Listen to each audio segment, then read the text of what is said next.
What's going out there? It's Thursday, June 23rd. I'm Frank Curzio. It's the Wall Street Unplugged podcast where I break down headlines and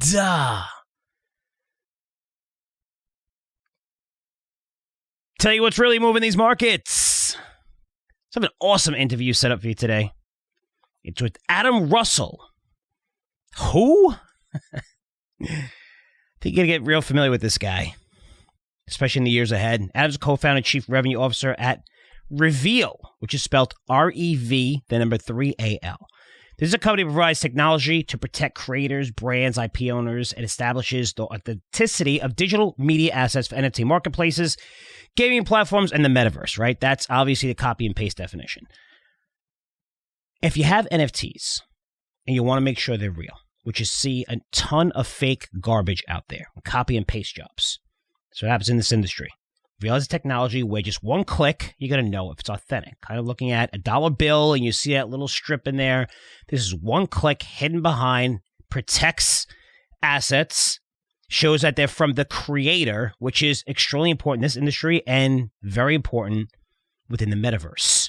Kind of like professional coin grading services, which you might be familiar with, which is, my buddy Van Simmons, where once you see a coin in that case, you know it's real. You know someone that they paid a ton of money to, which I've viewed their headquarters and stuff, and they're paying people $500,000 to authenticate everything from trading cards. But you need to know that that stuff is safe, authentic. And right now, when it comes to crypto, there's a lot of BS in it. And these guys have the technology to prevent that. This technology has a huge necessity in this industry. Reveal signing up clients like crazy, especially within the metaverse.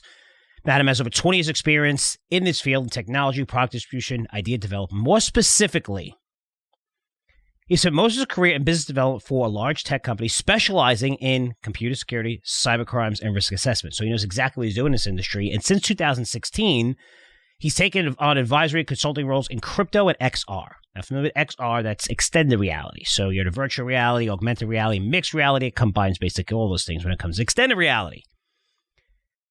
Also, he's been a very active investor in metaverse projects, in digital land purchases, and NFTs. In short, Adam probably knows more about the metaverse than almost anyone on the planet, and we got him right here on this podcast, which includes, and he's going to break down, which metaverses are the most exciting. Be prepared, because one of those is TCG, which you should know about, which is how we were introduced when we met. But he's going to give you about 3 or 4 different metaverses that you never heard of, that don't have tokens or coins, that are doing amazing stuff, which is different from the ones that you hear. It's been a theme I've been talking to you about. He's going to talk about which ones are the safest, which ones have the best technology, and which, more importantly for you who are investors, are going to dominate this multi-trillion-dollar industry when it comes. And it's here, it's happening now, and you're seeing it. It's going to show you exactly the companies you should be investing at this stage. Think about the internet. You could have went anywhere you wanted, so it's hard to focus on what specific things you wanted invested in the 90s that are going to make the most money. He's going to tell you what you should be investing within the metaverse right now, which is going to see immediate results. It's a fantastic, fantastic interview. If anyone looking to invest in the metaverse, again, he's going to share lots and lots of names, and let's get to that interview with Adam right now. So, Adam, thanks so much for coming on Wall Street Unplugged. Really appreciate it, man. Hi, it's my pleasure. I'm excited to be here. So I want to jump right in here because I know your background in crypto. You've been an inventor and an investor. Been around this industry for a while. You invested in cryptos, ICOs over the years. Now it's metaverse, NFTs, digital land, and we'll get to that in a minute. But your company is Reveal, which is about authentication services. We hear about so much fraud in this industry. And when I got in touch with you to TCG, who's a partner of yours, and we've done a partner of ours.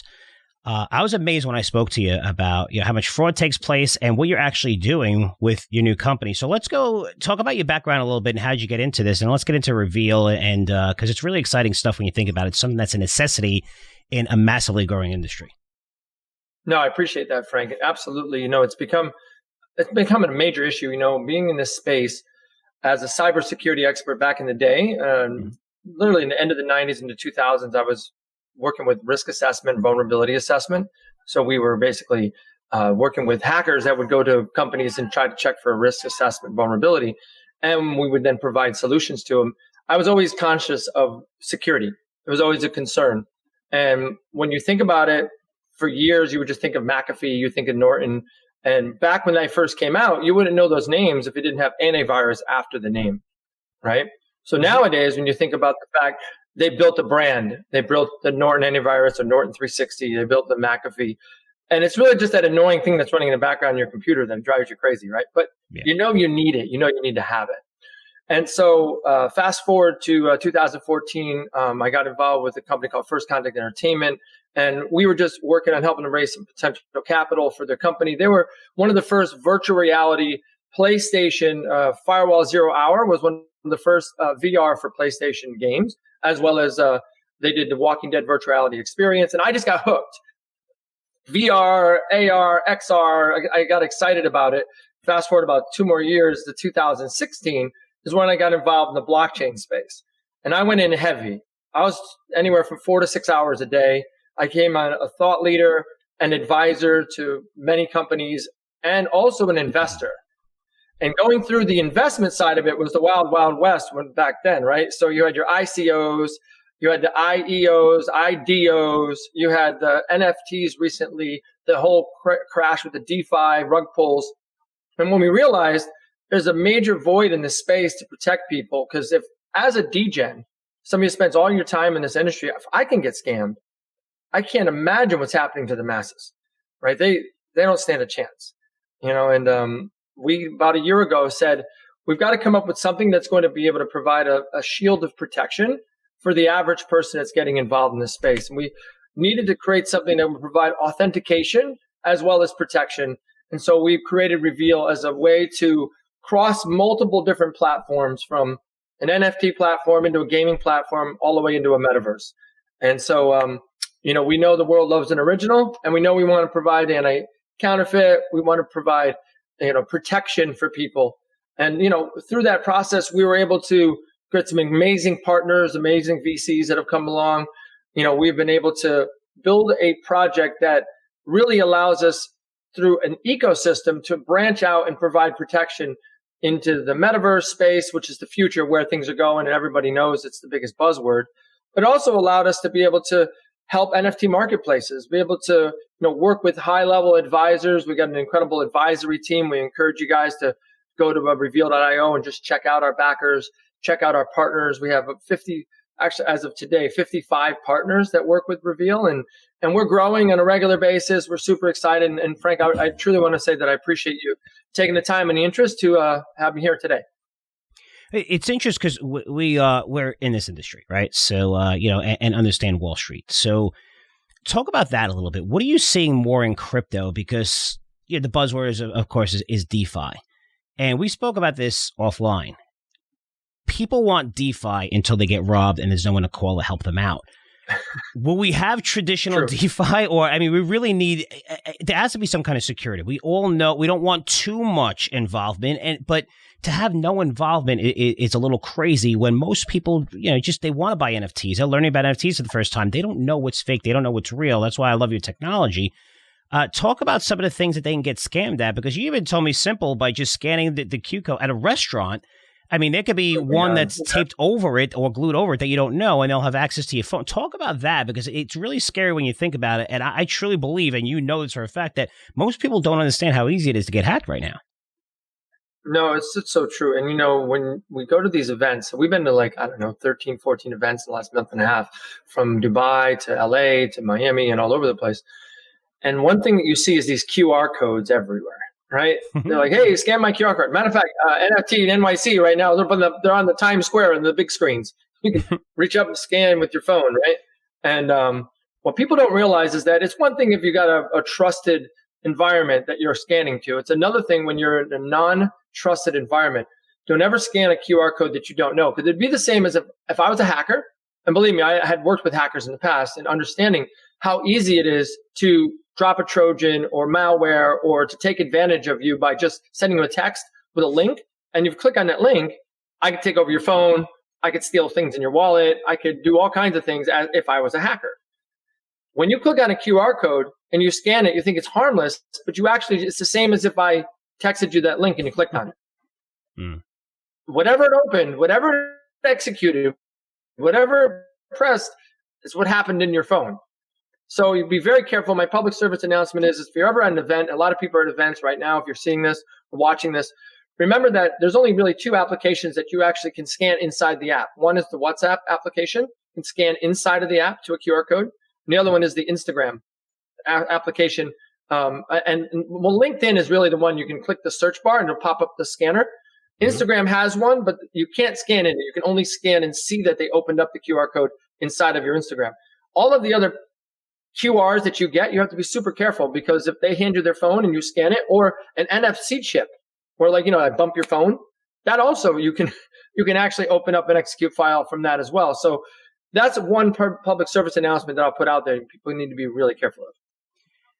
For sure. So let's talk about the NFT market, because it's something that's exciting. I feel like most people out there outside of crypto world, which is the total addressable market is unbelievable, right? I think there's 20 million people that actually said they purchase an NFT only. So the growth is massive, but most people think it's just, these pictures and things like that, but it really gives you access to everything, but it's, authenticating, right? You want to make sure that that's 100% authentic.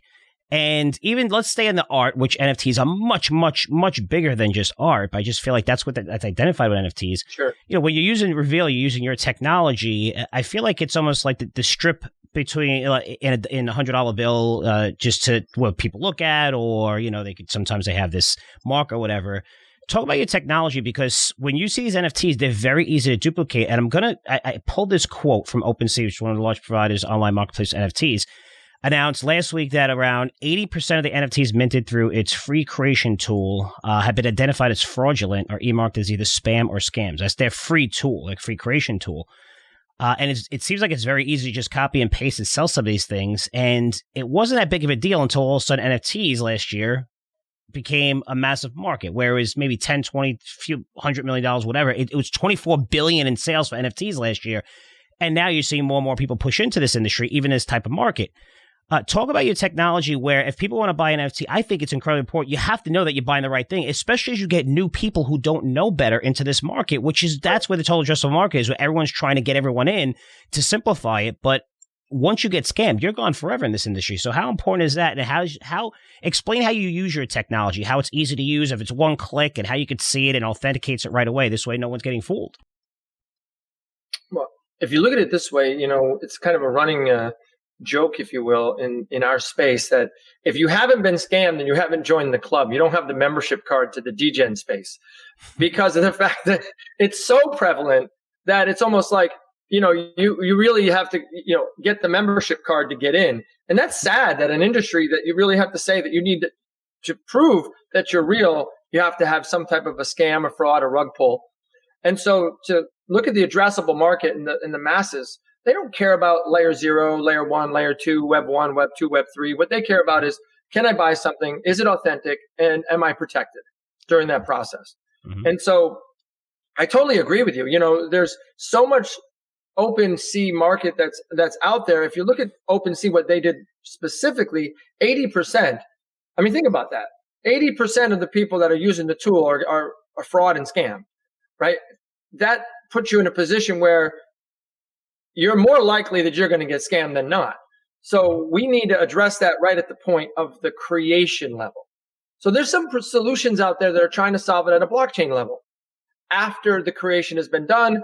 And then they actually are creating some kind of smart contract or something could even call it a DeFi level, that they're trying to protect it. We have to go down deeper. You have to go to the creation level. So we are creating image forensics that are deeper embedded inside of that image that we can cross-reference. And not to get too technical into it, but we can literally cross-reference that and authenticate that later to confirm that the actual creator is taking accountability for what they're actually creating. And that person that's buying it can authenticate to say, this is actually mine. Because what happens is in the minting process, and the creation is one thing, but the minting, when you hear the word NFT, that means that you're creating a history of ownership on the blockchain. It's what they call a provenance in the art world.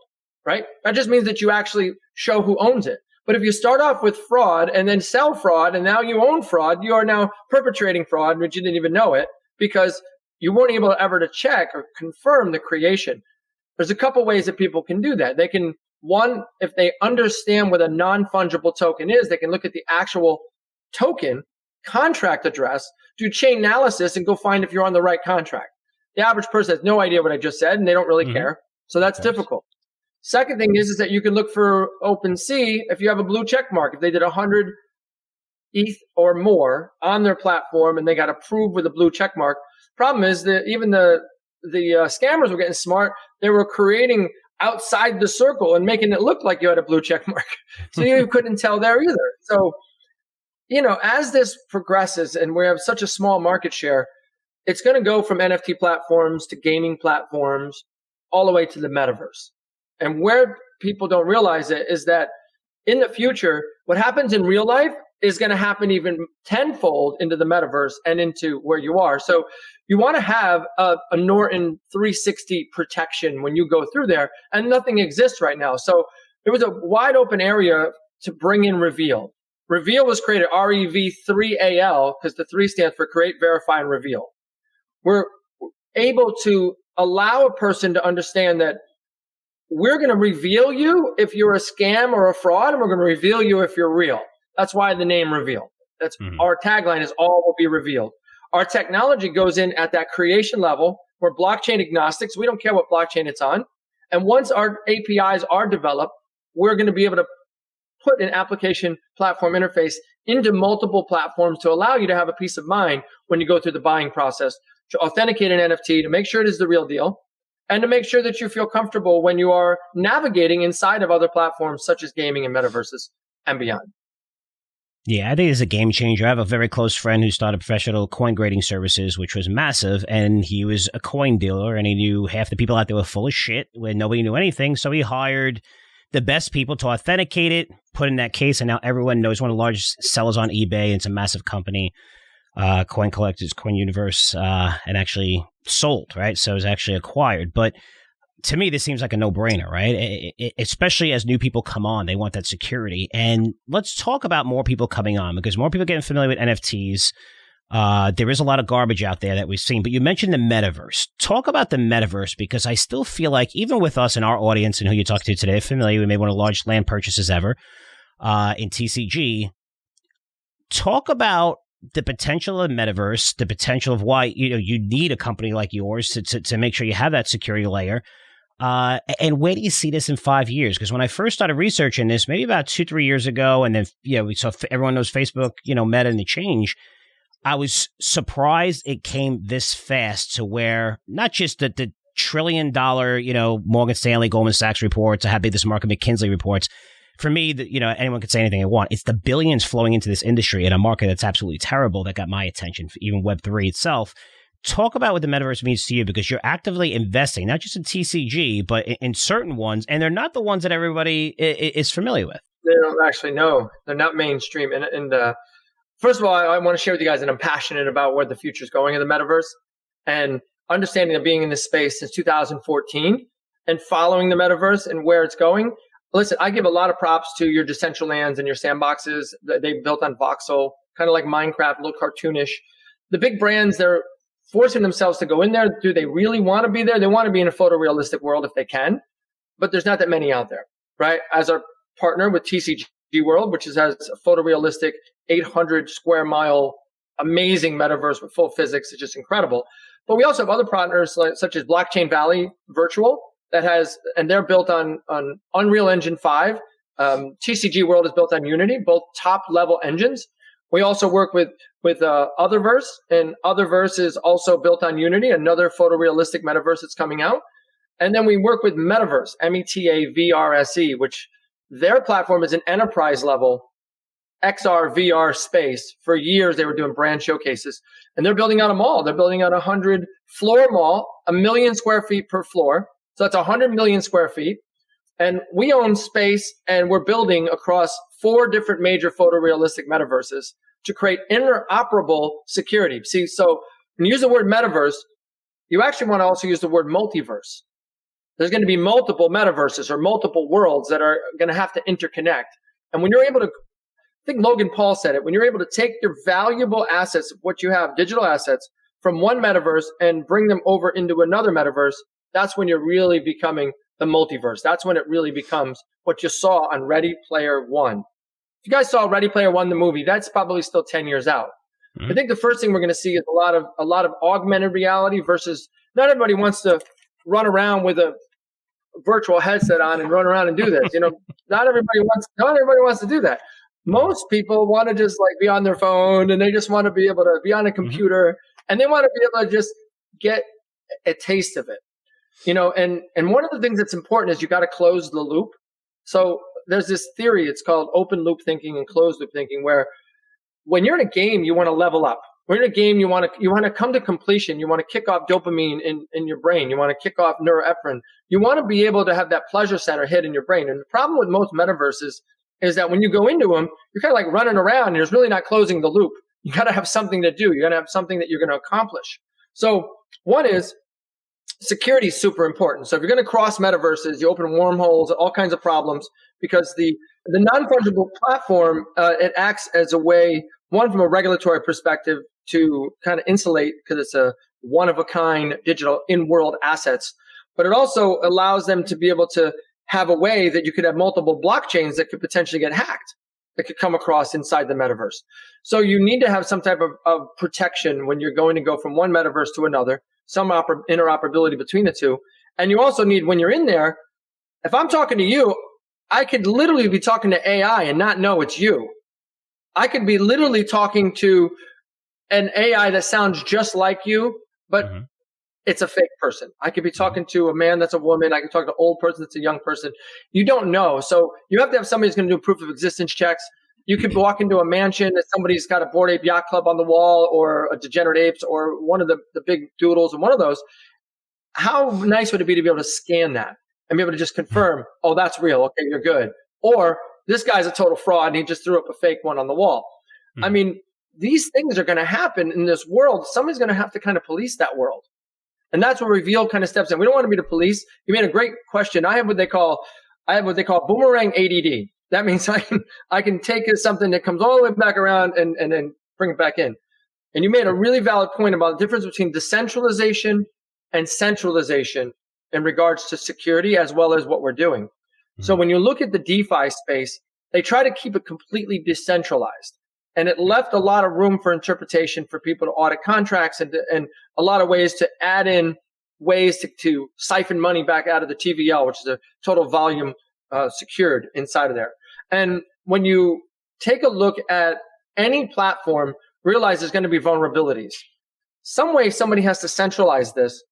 And now a hacker, when they come in, they're usually going to social hack somebody. They're not going to come right through the front door. And the way security works, in case you guys didn't know that, it's in multiple layers. And so our authentication, our security is in multiple layers. We use consensus layers with Near Protocol. We use consensus layer that's going to be with Hedera. We're building multiple different layers of security, from image forensics all the way up into understanding how the redundancy of the database, cross-referencing existing perceptive hashing, just to check to see if it already exists out there. We're not going to allow you to put your tech in if it already exists, and then now we're again taking something that you put Reveal in that was already a fraud. We want to make sure that we do our best to see that what's the underlying NFT that could be digital land into the metaverse. Could be your avatar that's some kind of a car. It could be a flying dragon. It could be clothing. As one of our partners, you're going to go into a metaverse. A brand showcase is a Nike shoe that's created, customized right in that spot. I wish you could show that. I wish you could show that. Somebody, and we may be able to edit it in, but somebody can go and literally have a shoe that you could customize it for both your avatar as well as have that shipped to your house.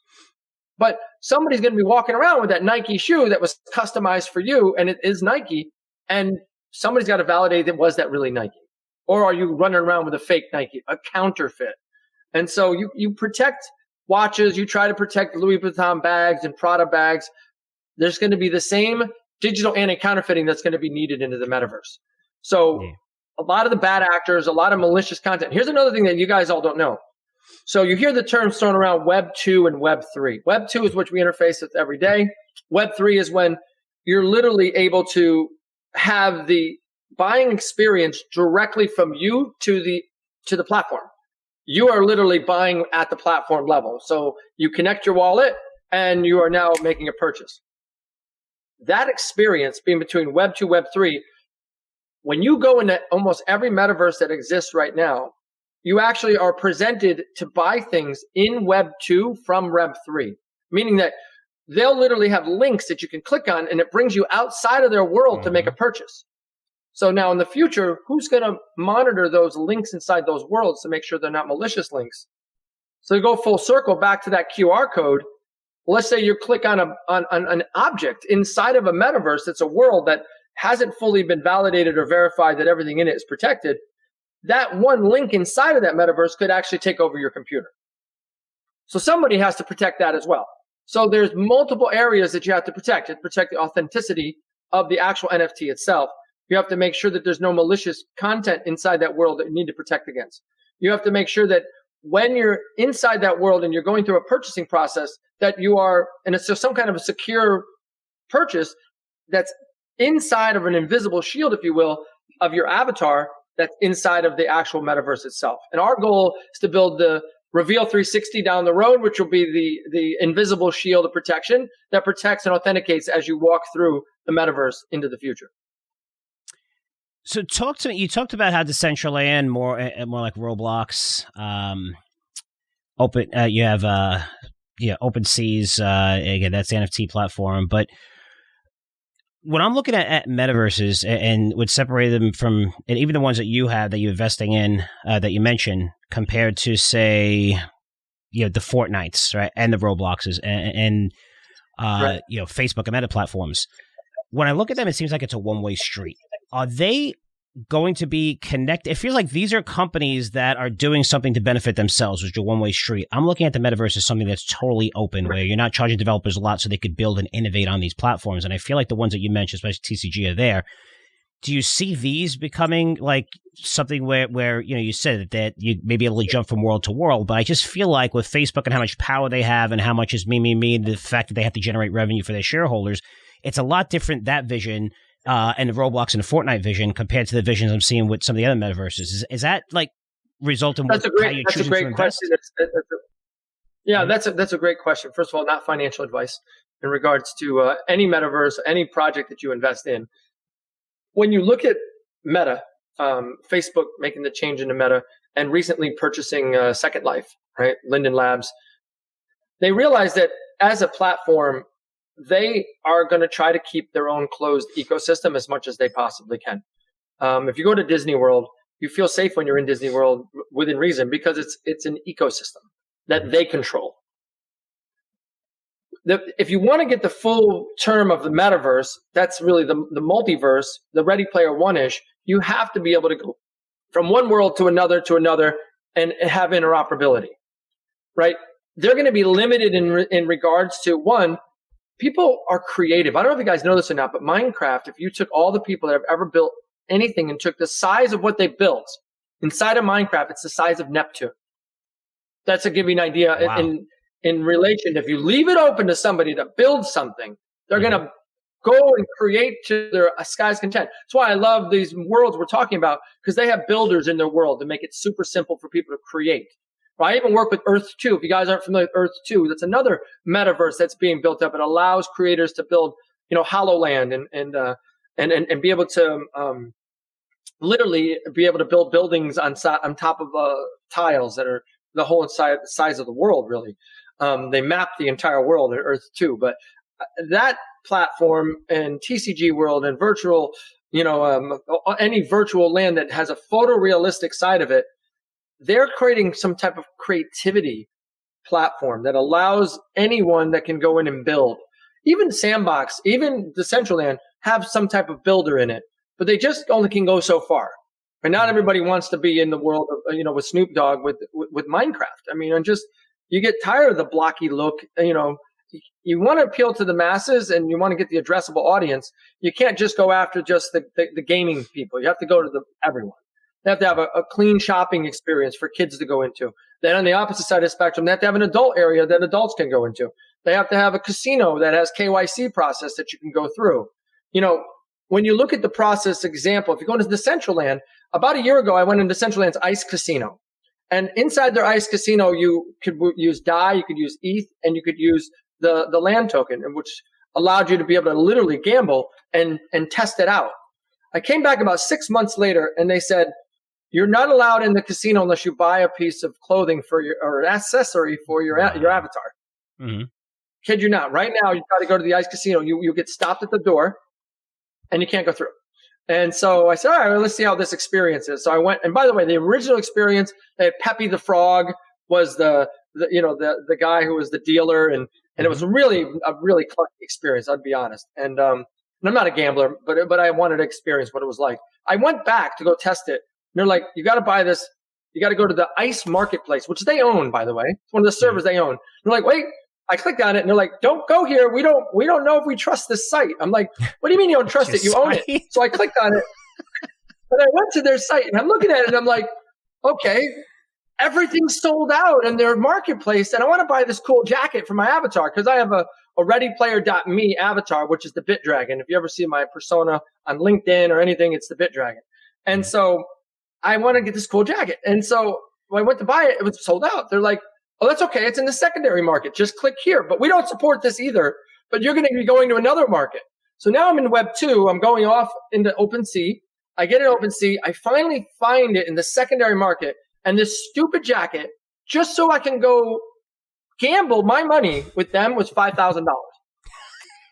I don't know if it's the real jacket. It's $5,000. I don't even know where Decentraland is because I'm so far removed. And I'm like, this is a user experience people have to go through? Yeah. Are you kidding me? So that whole friction side of it has to be removed. For Facebook, they're not going to allow you to gamble inside of Facebook.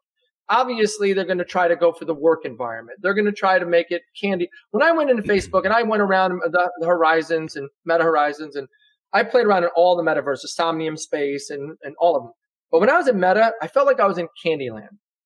And here I am, 40, just turned 49, right? And here we got kids that are like 12. I don't even know if they're allowed in there. And one of the things I saw in there, which really blew me away, and I'm going to share this because I think it's important. I saw when you're in an environment like that, you technically take on an avatar that looks like you. So a kid created an avatar, then he kind of looked kind of dumpy. He didn't have the greatest look in regards to his avatar, but it was him.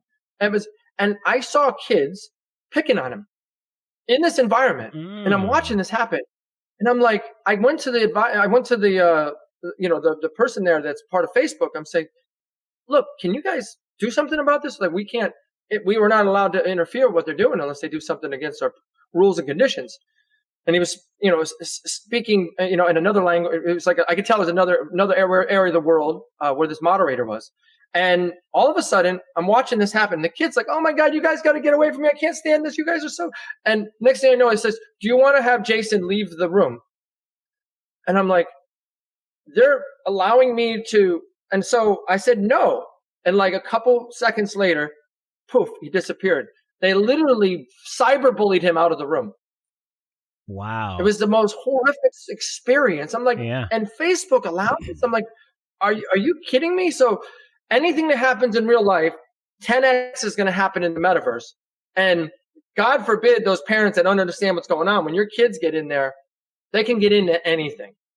I mean, regardless of what anybody's beliefs are, it would be so easy to hide anything inside of a metaverse because the adults, most adults, unlike myself, who's a degen, don't even understand the normal platforms like TikTok and Snapchat, let alone a metaverse, right? So this is scary. I have a 14-year-old daughter going on 21, and I have a and a son. He's just turned 16. He's going on like 12. But point is that I see how savvy they are, and they're just constantly. I mean, they are locked onto their phones, and you just can't get them away from their phones, right?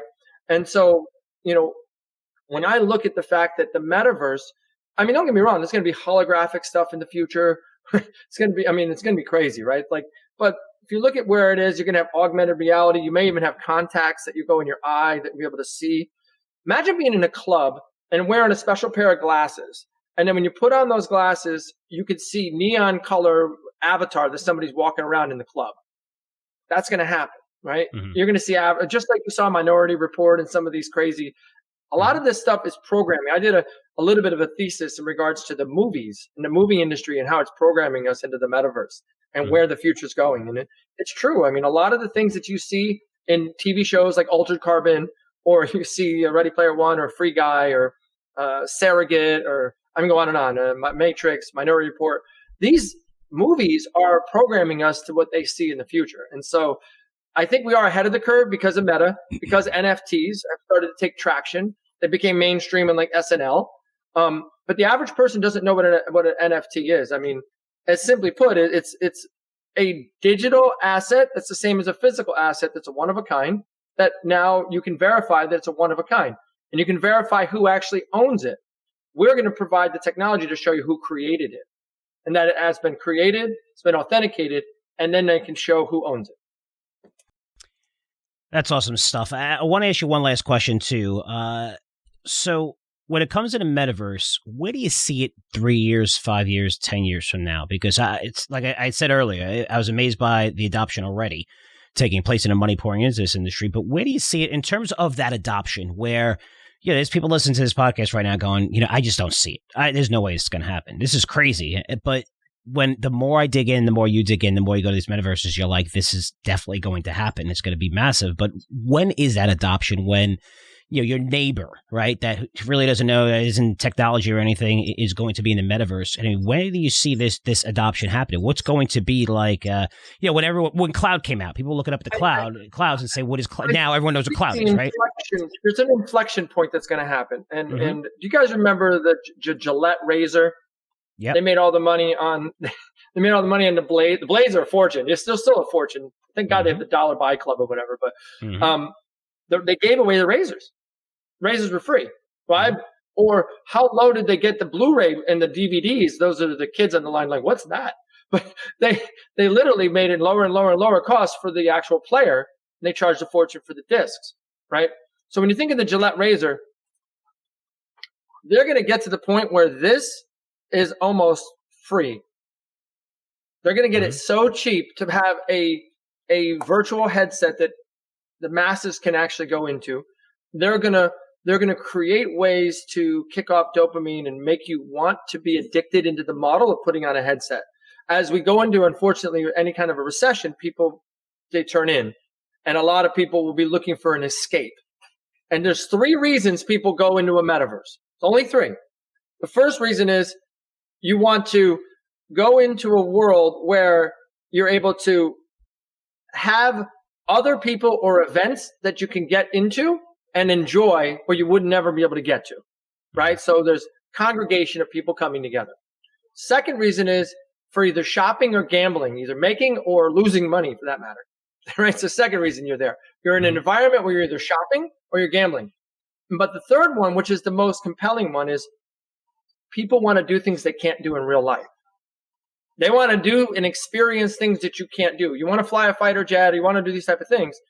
You cannot do that if you don't know how to fly a fighter jet, or you can't jump out of a plane if you're scared to jump out of a plane. There's certain things, drive a race car, esports. When that inflection point is going to happen is when esports get bigger than current sports, which is happening. It's going to happen. Football, soccer, all of the current sports, esports is going to be way bigger than that. If people don't believe it, but it is going to be bigger. And when the hardware gets so inexpensive to be able to really fully immerse yourself, because when you go into Decentraland or Sandbox or any one of these on your computer, it is nowhere near the same that when you go into a virtual world like TCG World, or you go into a world through a virtual headset. It's completely different. When you immerse yourself in a photorealistic virtual environment, you don't actually want. I know Logan Paul also said something to the effect of, that you're in the metaverse when you realize that you don't want to leave, and you're more apt to want to stay in the metaverse than you want to go in real life. And that inflection point between esports, the low cost of the equipment, the speed of how fast is already out there, right? There's already enough connectivity. It's coming, whether it be satellite connectivity, there's already going to be fast enough speed. And whether it be the hardware, so whether it be augmented reality glasses, contact lenses, the headset, it's all that comes together in a perfect storm within the next 5 years. And when that happens, that's going to be the inflection point where it's going to tip the scale. People want to spend more time working as well as playing in a headset than they are in real life. And it will go towards the level of Ready Player One because it's the easiest way for it to go.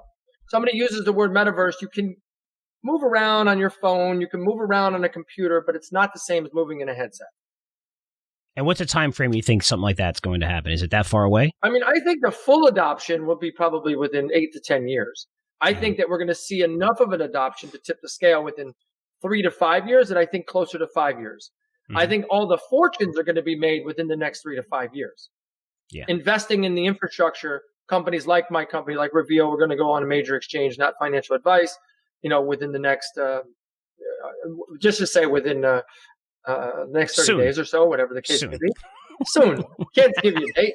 I will tell you that investing in projects that are connected to the infrastructure. See, in the gold mine, or in the gold rush, people didn't get all the money or make all the money in the gold mine. They made all the money getting the picks and shovels, selling the picks and shovels, selling the merchant services, the transactional money that's going to happen. To be just a toll booth between one verse to the other and all the traffic that comes through is a very valuable position to be in. To be able to have digital fashion. I was in Sandbox when they did the fashion show.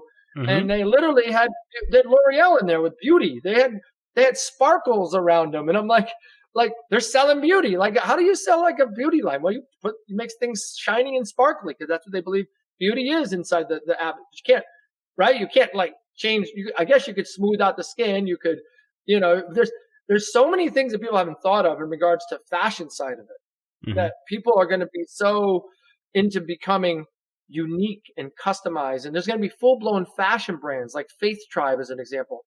One of our lead investors and advisors, NFT Technologies, just went on the NEO exchange under the ticker NFT. They invested in like 140 companies under their umbrella, and through that model, they actually just invested in Faith Tribe. They create digital fashion brands. That's a thing, right? There's going to be digital fashion brands. There's going to be so many things. So as the brands, that's another part of that inflection point. As the brands start to realize that there's a huge market, addressable market, that's leaning towards super profitable digital stuff. There's a big difference between me creating a shoe or a jacket or a shirt and all the costs that go into that and what the time it takes versus me creating a one-of-a-kind digital jacket or a one-of-a-kind shoe and multiplying that out inside of a metaverse and then scaling that. The numbers are insane. And on top of that, to go one step further, you can literally create a plot. Unlike the world, you only have a limited amount of real estate. In the metaverse, you can build a plot anywhere. You can be able to build a plot on top of a plot. In TCG world, you could even have the land, and then you could have land 1,000 feet above it, and and you can build here. You can build anywhere in here. So there can be land anywhere. What the value of land will be in the future will be who you're near and how you drive traffic, how you create value and utility on what you're building. Why do people want to go to where you are? And why do they want to stay there? Because just like in anything in life, advertisers are going to go where the eyeballs are. There's going to be a lot of scavenger hunts. There's going to be a lot of beacon technology, which is going to be super cool. And I think the more that we get closer to those multiple inflection points with esports, when the brands see that it's the place that they need to be, when people start to realize that it's more fun to be in there and they can actually carry their worldly goods and they can have value in there, I think that that's when it's going to take that turn. And that's probably 3 to 5 years. And Wayne Gretzky says it best. He says, skate where the puck is going to be, not where the puck is at. And so Reveal is building into where the puck is going to be. I hope that answers your question. It definitely does. So, Adam, if anyone wanted to get in touch with you, learn more about Reveal, and again, you guys are doing great things over there, how can they do that? Yeah, so the easiest way is be very careful. I'm going to another PSA. This is super important. Never look up a project by name on Telegram. Chances of you finding it, you're probably going to find a scam site. There's like 10 Reveal techs on Telegram because any project that you go in, especially in this space, there's going to be people that are trying to fraud, especially if it's a successful project that's got a lot of traction. They're going to duplicate it. They're going to copy it. And it's one of the easiest ways to get scammed. We're working on some tech to fix that, by the way. But for now, the easiest way, you go to reveal.io. rev3al.io. And then all of our real approved social media links are at the bottom. We have a TikTok channel. We have an Instagram channel. We have a Telegram channel for both communication as well as for announcements. We have a Facebook channel, our LinkedIn, everything, and our Medium for the latest announcements, our Medium channel. And so we're excited about our community. We also have the partners community. So we have, like I said, 55 partners, and we have their communities. And we're super excited about the future, where the metaverse is going. Obviously, this conversation is just an evolving conversation. We're constantly learning. And by the way, if anybody tells you that they're an expert in metaverse, they're crazy, because at the end of the day, no one's been around long enough into the metaverse that we see today.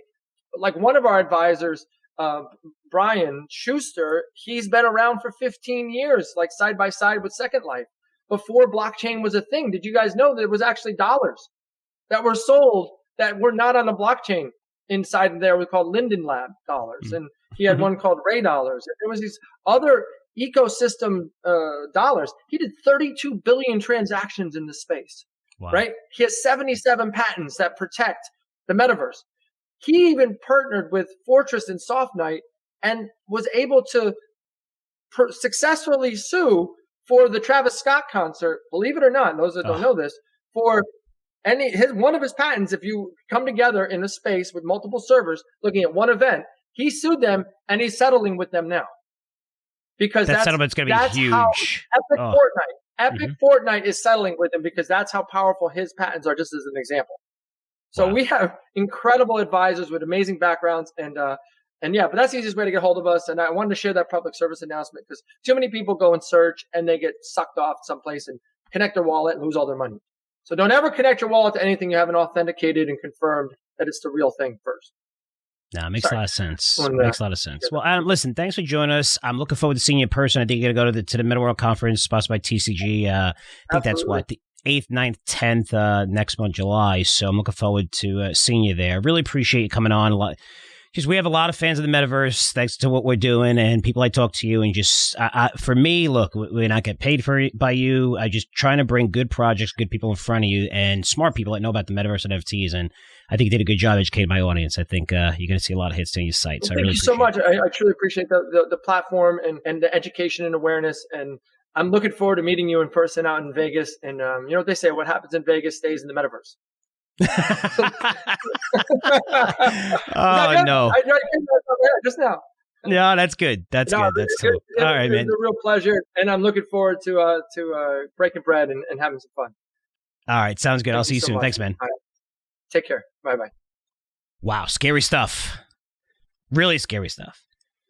And you can see the need for cybersecurity when it comes to NFTs and the metaverse. These are two of the biggest trends, and I don't want to say in crypto, but in technology, in all of technology. These are the two biggest trends. So we're seeing billions of dollars being invested.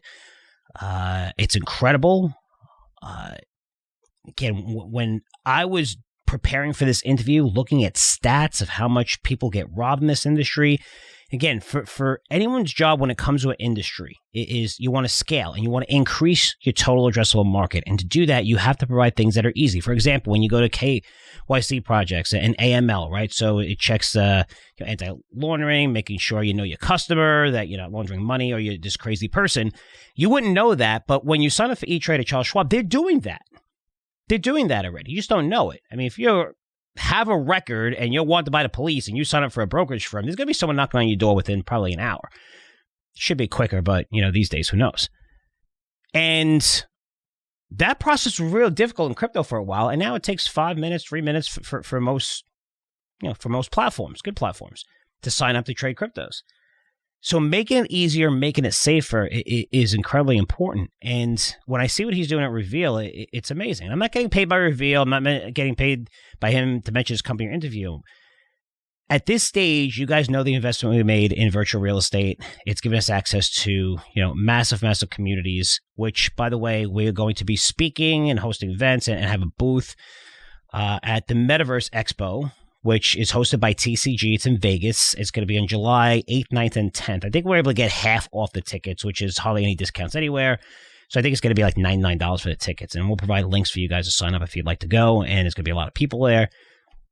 Personally, I think it's going to be a crazy conference in terms of not being as organized, because I've been in the conference world for 30 years and you see a lot of craziness when people first start their conferences. In their first conference, so it's going to be a little crazy, people all over the place, parties everywhere, but it should be able to give you a good view of the metaverse. And we're going to be interviewing tons of people there. And, this is the industry we're in. It's going to give us access to so many people, and that's how I met Adam. And for me, I just want to put some of these brilliant people in front of you in industries that I believe that I'm personally investing a lot of money, basically my company on Curzio Research, as you guys know, just even with our security token, but putting people in front of you that are going to help you invest in the right places.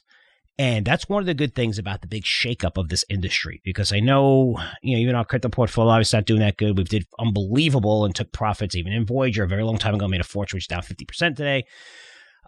You see a lot of craziness, but it's good to weed out all the bullshit in this industry, because the innovation, when you take a step back and look at the innovation of the metaverse, NFTs and blockchain, it's absolutely incredible. It's game changing across all industries everywhere, except you have a lot of bullshit.